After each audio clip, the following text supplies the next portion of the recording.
KVK3 அஸ்ட்ராலஜரின் காலை வணக்கம். இப்போ LKN versus PBKS match video பதிவு பண்ணியாச்சு. கேப்டன் சேஞ்ச் ஆகிடுச்சு கடைசியில். அதாவது என்னென்னா கேஎல் ராகுல் இல்லை, அதுக்கு பதிலாக என் பூரன் அவர் கேப்டன் வந்துட்டார். இந்த மாதிரி சேஞ்சஸ் வந்தால் டெலகிராமில் நான் ரிசல்ட்டு பதிவு பண்ணேன் அப்படின்னு சொல்லியிருந்தேன். பதிவு பண்ணி போட்டாச்சு. டாஸ் போட்ட உடனே டெலகிராமில் ஜாயின் பண்ணவங்களுக்கு தெரியும், அதை பதிவு பண்ணி போட்டாச்சு.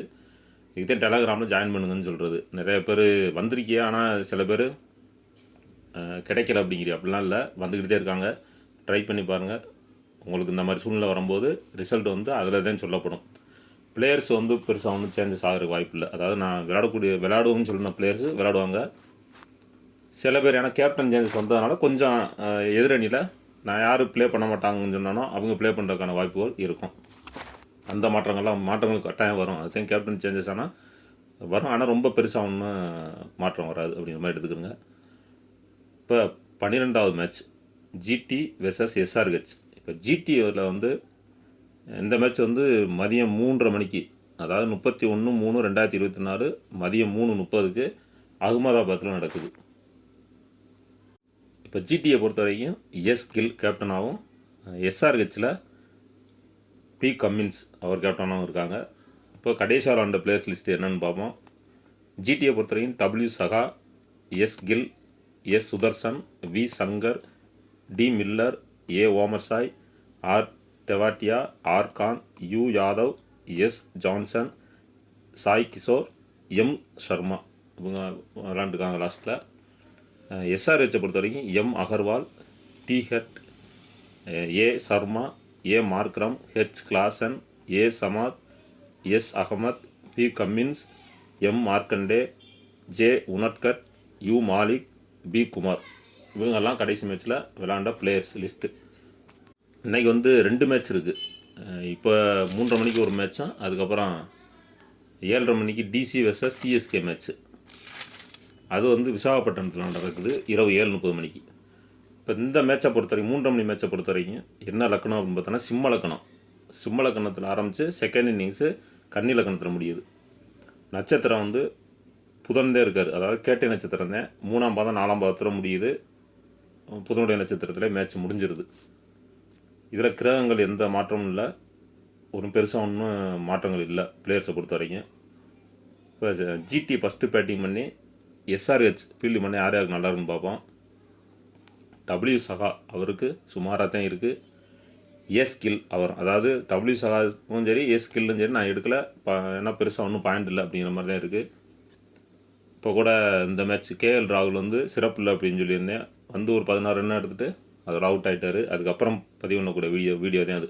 அதாவது 8-9 ஓவர் போயிடுச்சு. அதுக்கப்புறம் தான் இந்த வீடியோ பதிவு பண்ணுறேன். அதுக்கப்புறம் சாய் சுதர்சன், டைரெக்டாக சாய் சுதர்சன் எடுத்துருங்க. V Shankar, D Miller, A Omarzai, R Tewatia, R Khan இது. அதுக்கப்புறம் எஸ்ஆர்ஹெச் ஃபீல்டிங் பண்ணால் M Agarwal, A Sharma, A Markram,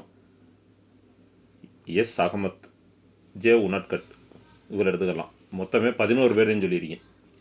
அதாவது ஜிடி ஃபஸ்ட்டு பேட்டிங் பண்ணி எஸ்ஆர்ஹெச் ஃபீல்டிங் பண்ணால் 11 பேரையும் சொல்லியிருக்கேன். ஸ்கோர் ஒன்றும் பெருசாக வராது. அதாவது ஜிடி ஃபஸ்ட்டு பேட்டிங் பண்ணாலும் ஃபீல்டிங் பண்ணாலும் ஃபஸ்ட்டு பேட்டிங் பண்ணால் ஸ்கோர் வராது. ஃபீல்டிங் பண்ணாலும் ஒன்றும் சிறப்பு இல்லை அப்படிங்கிற மாதிரி தான் இருக்குது. இப்போ இதில் தெரிஞ்சிருக்கேன் எந்த நீ வின் பண்ண போகுதுன்னு. எஸ்ஆர்ஹெச்சுக்கு வலுவாக இருக்குது. பேட்டிங் பண்ணாலும் ஃபீல்டிங் பண்ணாலும் எஸ்ஆர்ஹெச் வின் பண்ணிடும் அப்படிங்கிற மாதிரி எடுத்துக்கிறோங்க. இப்போ ஜிடி ஃபஸ்ட்டு பேட்டிங்னா 11 பேர் கரெக்டாக டீமுக்கு எத்தனை பேர் வேணுமோ அத்தனை பேர் சொல்லியாச்சு. இப்போ எஸ்ஆர்ஹெச் ஃபஸ்ட்டு பேட்டிங் பண்ணி ஜிடி ஃபீல்டிங் பண்ணால் யாராவது நல்லா இருக்குன்னு பார்ப்போம். டி ஹெட், அதுக்கப்புறம் A Sharma, H Klaasen, A Samad, P Cummins, M Markande, J Unadkat. அப்புறம் ஜிடி ஃபீல்டிங் பண்ணால் W Saha, S Gill, D Miller, A Omarzai, S Johnson, M Sharma. இப்போ இதில் 13 பேர் சொல்லியிருக்கேன். அப்போ ஜிடி ஃபஸ்ட்டு பேட்டிங் பண்ணால் 11 பேரும், எஸ்ஆர்ஹெச் ஃபஸ்ட்டு பேட்டிங் பண்ணால் 13 பேரும் சொல்லியிருக்கேன். எஸ்ஆர்ஹெச் ஃபஸ்ட்டு பேட்டிங் பண்ணால் விக்கெட் அப்படி இப்படி விழுந்தாலும் நல்ல ஸ்கோர் வந்துடும். ஆனால் ஜிடி ஃபஸ்ட்டு பேட்டிங் பண்ணால் ஸ்கோர் ஒன்றும் பெருசாக வராது. கொஞ்சம் ஒரு 30 பாயிண்ட் 50 பாயிண்ட் இந்த மாதிரி தான் எடுக்கிற மாதிரி தான் இருக்குது. இப்போ இதில் யார் பெஸ்ட்டு பிளேயர்ஸ் அப்படின்னா எஸ்ஆர்ஹெச் ஃபஸ்ட்டு பேட்டிங் பண்ணால் ஹெச் கிளாசன், டி ஹெட், அதுக்கப்புறம் பி கம்மின்ஸ். அவர் வந்து விக்கெட் கூடுதல் விக்கெட் போடுற மாதிரி இருக்குது பி கம்மின்ஸை பொறுத்த வரைக்கும். எஸ்ஆர்ஹெச் ஃபஸ்ட்டு பேட்டிங் பண்ணால் 3 பேர் தான் எடுத்திருக்கேன். T Head, H Klaasen, P Cummins. அதுக்கப்புறம் உனட்கட் அவருக்கு நல்லா இருக்குது. 4 பேர் முக்கியமான அதாவது பெஸ்ட்டு பிளேயர்ஸ். அதுக்கப்புறம் ஜிடியை பொறுத்த வரைக்கும் டி மில்லர், மற்ற பிளேயர்ஸோட டி மில்லருக்கு நல்லாயிருக்கு. ஓமர் சாய் அவருக்கு நல்லாயிருக்கு. அவ்வளோதான். இப்போ எஸ்ஆர்ஹெச்சில் 4 பிளேயர், ஜிடியில் 2 பிளேயர், 4-2 6 பிளேயர்ஸ் நான் சொல்லியிருக்கேன். இதுக்குள்ளே தான் பெஸ்ட்டு பிளேயர்ஸுக்குள்ளே தான் கேப்டன்சி வர்றதுக்கான வாய்ப்புகள் இருக்கும். அதை நீங்கள் தான் பார்த்துக்கிறணும்.